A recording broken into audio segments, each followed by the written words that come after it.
Hi, everyone. Thank you for joining us for the Charleston Conference 2022 presentation, Oh, the Places We Can't Go, Considering the Dynamics of Consortia-Publisher Comfort Zones in Open Access Solutions.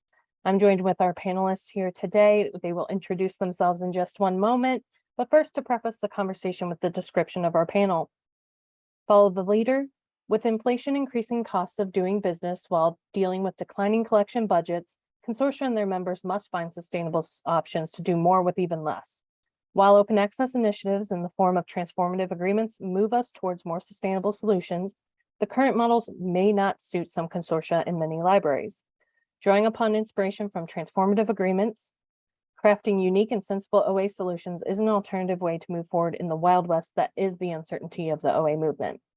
So this lively discussion will provide perspectives from consortia leadership and a medium-sized academic publisher pertaining to collaborating on unique collection development solutions that also include open access content solutions for consortia looking to do more with less for their members. Please feel free to chime in during the Q&A session as well during the virtual presentation week. Now I'm going to go ahead and have our panelists introduce themselves. Rachel? Hi, I'm Rachel Erb. I'm the Director of E-Resources at Florida Virtual Campus, otherwise known as FLVC. We serve Florida's 40 public institutions comprising 12 state universities and 28 state colleges. We provide a state-funded collection of e-resources valued at $6.8 million, and we also offer a large opt-in program currently valued at $2.3 million. And we also offer shared ILS and discovery service systems with our member institutions, digital services and OER, and a robust help desk service. Jesse? Hi, I'm Jesse Holden. I'm the program manager for shared content at the Orbis Cascade Alliance. The Alliance is a multi-state, multi-type academic library consortium in 3 states, Oregon, Washington, and Moscow, Idaho.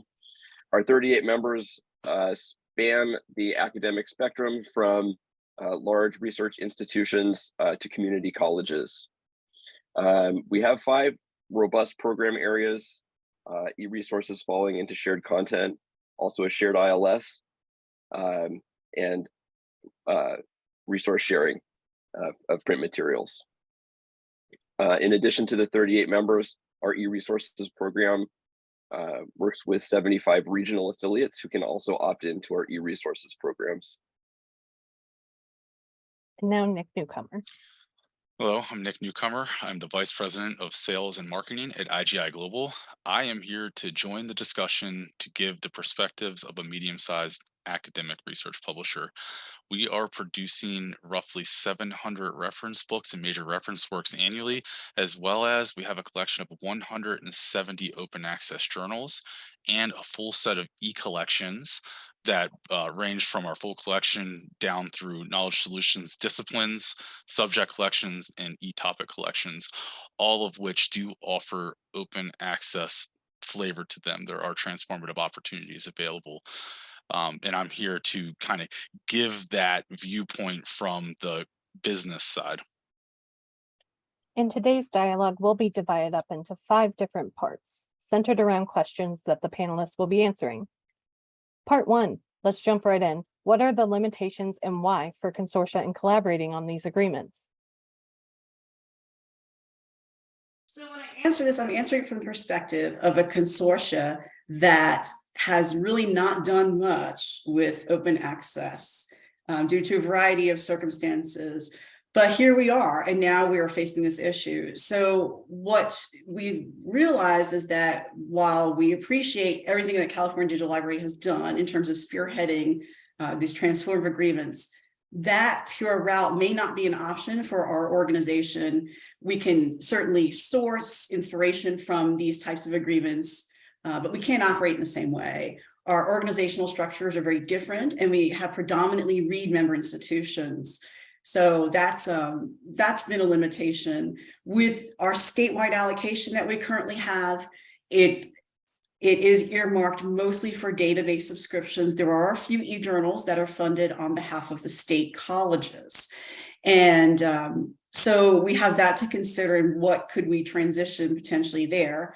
But we also have to look at our organization as a whole, where we've had an overall funding reduction in 2020, and we have not obtained, we haven't reached the levels of pre-2020 at all in terms of our funding.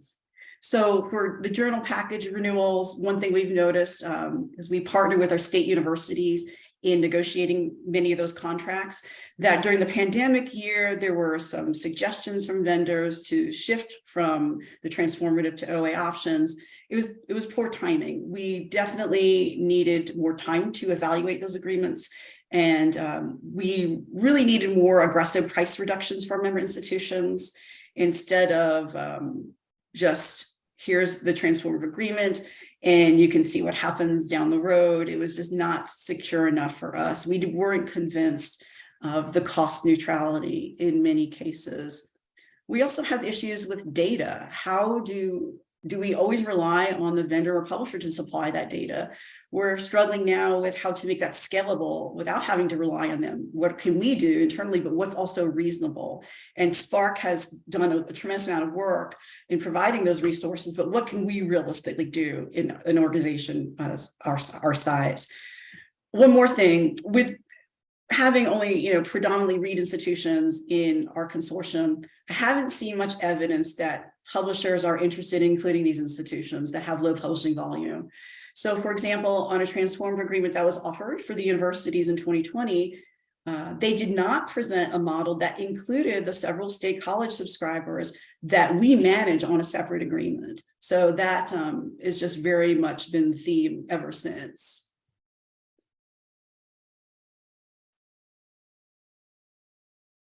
Orbis Cascade is in very much the same boat as FLVC.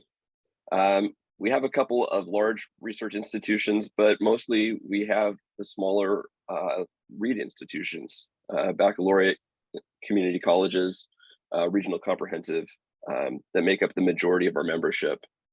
That said, there is an interest across the consortium, across all of the membership in participating in supporting, and being a part of the discussion of open access resources. Last year, the consortium put together an open strategies task force and developed a statement, a commitment to open principles and practices. This is really a first step in guiding us as a group towards seeking more open access opportunities. But again, like FLVC, this out of the box, as it were, transformative agreements don't really fit our institutions. So that is a real limitation, and we're looking for other kinds of options and opportunities. Okay, with that, we will move on to part 2. How do consortia of varying structures tackle open access solutions? So we've done a few things very much on a small scale. We do have one e-journal agreement, and it's actually held by a member institution, one of the flagship universities in Florida.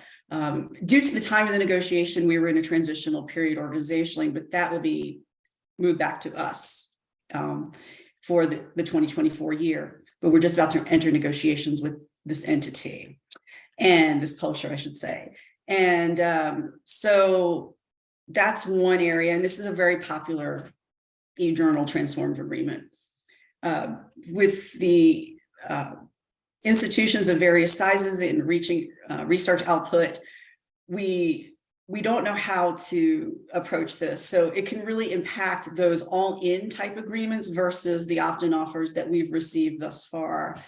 So we're definitely looking towards other options, including working with smaller publishers.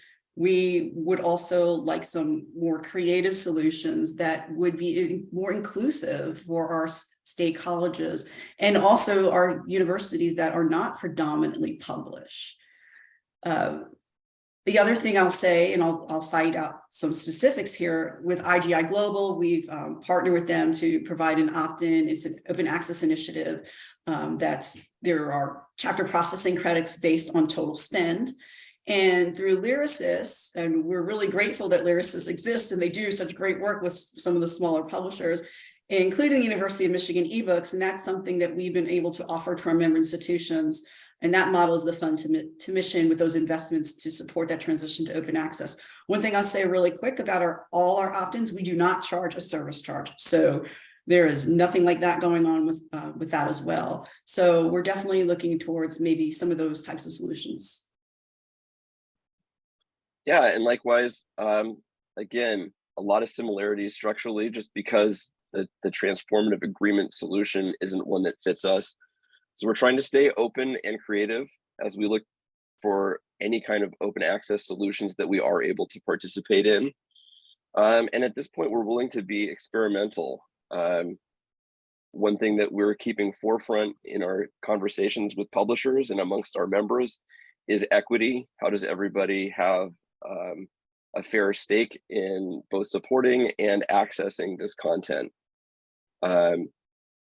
We're having a lot of direct conversations with publishers. Sometimes it's very productive, sometimes not.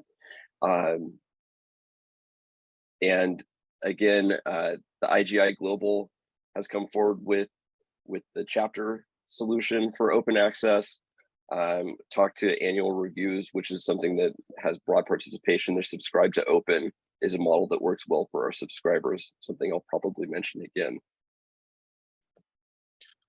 Yeah, and I think I'm kind of echoing the same sentiment that's being spoken here. It's the willingness to have the conversation, the flexibility of the publishers to think outside of the box. One size does not fit all.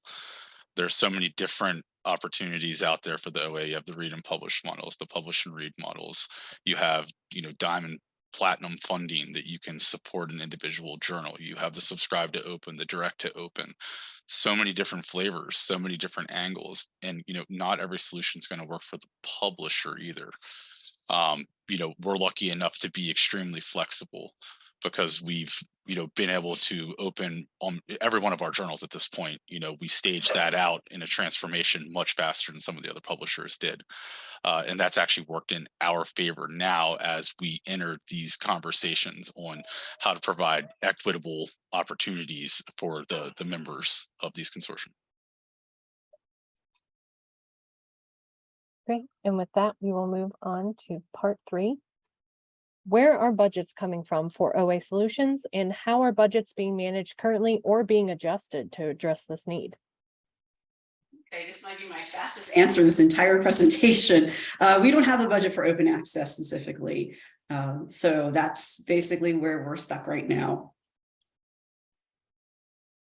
And here, we're doing something, well, we have an opportunity to do something a little outside the box. Most of our e-resources are opt-in, subscription-based, but we do have a robust central ebook fund. This comes from the membership. We're a dues-funded organization, and the program that we have has been in place for several years. Started as a DDA program, centrally managed, which was not scalable at the time. And since we've tried various other sorts of models, EBA, currently we have front list and streaming video. We're looking at whether it might be time to adjust our funding model so that we're directly investing in some open access monograph opportunities. But that said, it comes at a potential cost. The combined spending provides access to a large collection of commercially available ebooks, and changing the funding to open access models that are available potentially limits the amount of content or the kinds of content that the consortium will have access to. For many of our smaller members, this ebook program is the majority, if not all, of the ebooks that they have in their collection. It's very important to their collections and their curricula. So this is a conversation that we started having internally, and we've engaged a lot of different publishers regarding the models that are available, but we haven't come to a final conclusion yet about what direction we're going. So just looking at both of the statements here, that there's really no budget, and we understand that. With IGI Global on the publisher side, it's unique ways that we can work together to use the money that's already being spent on content to shift that over, and how do we actually, ethically transform that into open access. And in the past, what we've done is a one-to-one. Whatever you would spend for a particular collection product, we would put that toward open access into our archives, or in some cases even into new publications. That's maneuvering a little bit now, because just recently we've opened all of our 170 journals, as I mentioned previously, which has given us an opportunity to really kind of pivot into the pure open access arena, because we've already transformed that side of the business. With that being said, in echoing from earlier, we're still offering the opt-in mentality. It's not a all for all. You don't have to come full in. Nobody's ready for that yet. It's not equitable amongst the read and the publishing institutions. So even those opt-ins, we're taking data and we're computing that and determining what the actual institution's appetite would be for that particular product, whether they're going to be paying the set price for the subscription, or they're going to apply more to the total sum to get the open access, the APC funding based on that appetite. There's so many different ways to look at this and put it under a microscope and come up with a solution that actually fits what the need of the particular group is. Any brief comments before we move on to the next question? There's about a minute left.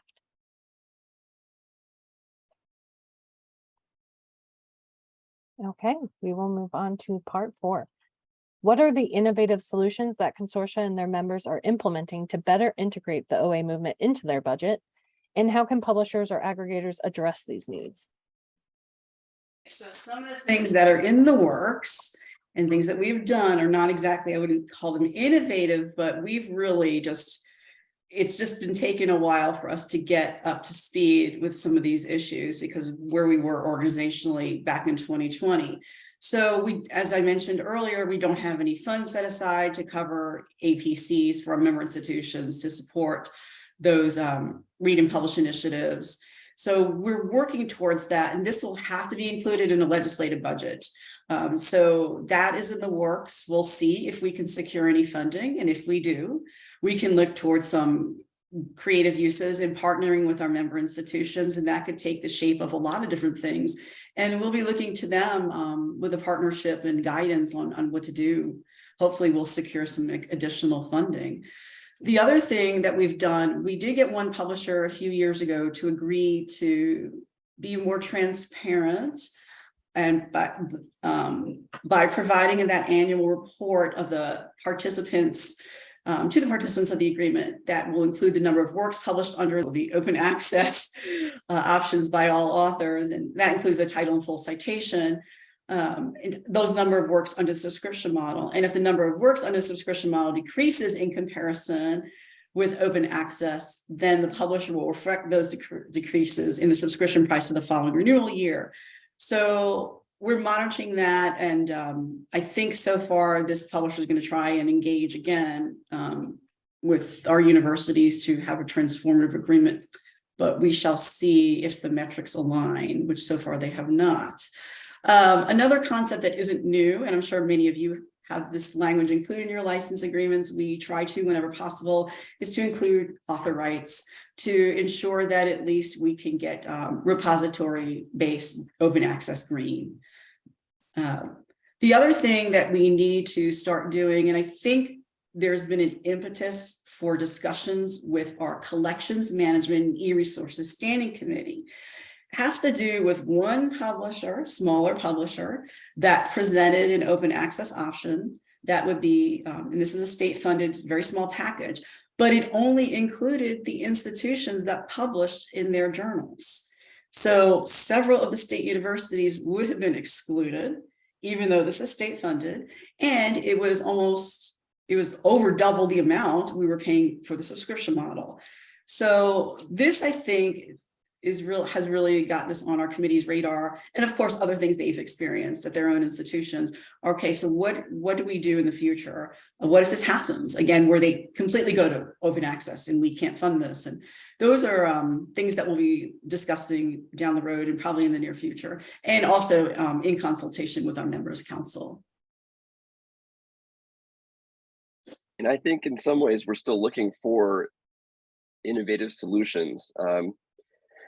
As in Rachel's case, we've adopted the models that we've been able to adopt, one being a transformative agreement from a major journal publisher that provided really a low barrier and no additional cost way to sign up for one of these agreements. And we're looking at possibly adding another journal publisher into that mix. Journal offsets help with the budget to the extent that publishers are crediting back OA, and there's a couple that are doing that. Well, it's not maybe direct support for OA, it does free up some funds to perhaps allow members to investigate some OA options if they're doing a lot of publishing. Where possible, we're trying to build more OA options into our license agreements. This is still relatively new. It's something that we're exploring, but not sure how big of an impact it will have or how sustainable it will be as we work on these journal packages. And then in a very smaller way, membership sort of opportunities like the Directory of Open Access Journals allows members at a relatively low cost to support international work of open access publishing and indexing. Their small contributions, cumulative for all the membership across DOAJ, allow DOAJ to do their work, and that becomes open and available to everybody. And then finally, I mentioned other models out there like the Subscribe to Open that we've seen particularly enthusiastic uptake for. We still have about a minute or so left if anyone has any additional comments. Okay, great. We will move into part 5. What type of programs or models are feasible, and how do consortia and their members decide which pilot models to initiate? The first question is what we've been struggling with. What is feasible? And when we look at they almost seem to be boilerplate read and publish agreements. Are they cost neutral? In many cases, they are not, or it's really hard to get at that information. The transparency about these pricing models poses a problem and something that we've noticed has been a challenge. So the other issue is that the starting point for these read and publish agreements seem to be based on what the institutions paid for with the subscription model as the start point. How does that work? And is that really reasonable given the amount of open access versus subscription content? So that's another issue that we'll be grappling with in the upcoming year. The other thing is that, so as far as how we attack these issues and how do we decide? We at FLBC do not make these decisions in isolation.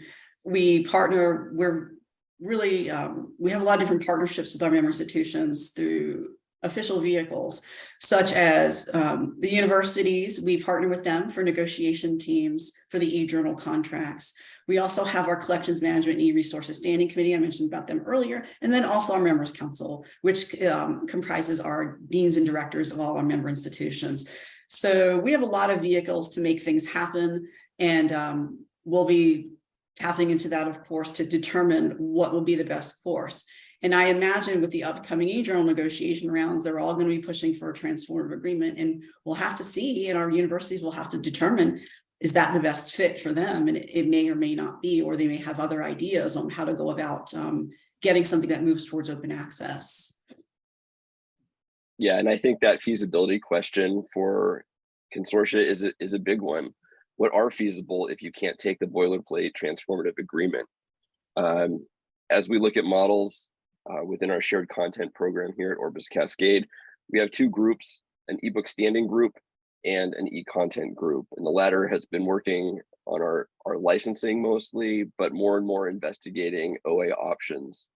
The ebook group also has been looking at the OA monograph opportunities that are out there. And so far there aren't too many. And as we discussed before, it's not really clear budgetarily how best to invest in these different options. There's no real on-ramp in our experience for the read institutions, which is the bulk of our membership. They want to participate and would certainly benefit from OA content, but unlike research institutions, there's not that same trade-off. We don't have money for APCs, not yet anyway. That's not an allocation that we have. So as we look into these different arrangements, again, we're trying to be creative and think outside the box. How can we bring our membership on board in these different kinds of emerging models? So, playing off the theme of the entire conversation, that there really is no comfort zone. Going back and speaking on even, Rachel's commentary on being neutral, cost neutral. And, when we just shifted our 170 journals over, we directly, defunct our entire e-journal collection product, along with all of our subscriptions.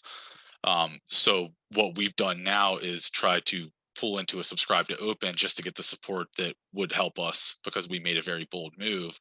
But we're also looking at our e-journal collection customers, instead of having the e-journal collection, roll that same exact funding that they had allocated into a pure open access agreement, per the tier wherever they were at. The tier typically does settle with the institution size compared to the publishing appetite. So we've seen a lot of great movement there and a lot of enthusiasm to shift individuals over that don't have budget into having budget, under the concept that they're using it for basically the same product. That is a model that I really do feel like, on the consortium group side, as an opt-in opportunity, again, looking at the size and the publishing appetite and offering the price that would be neutral to what the spend was before.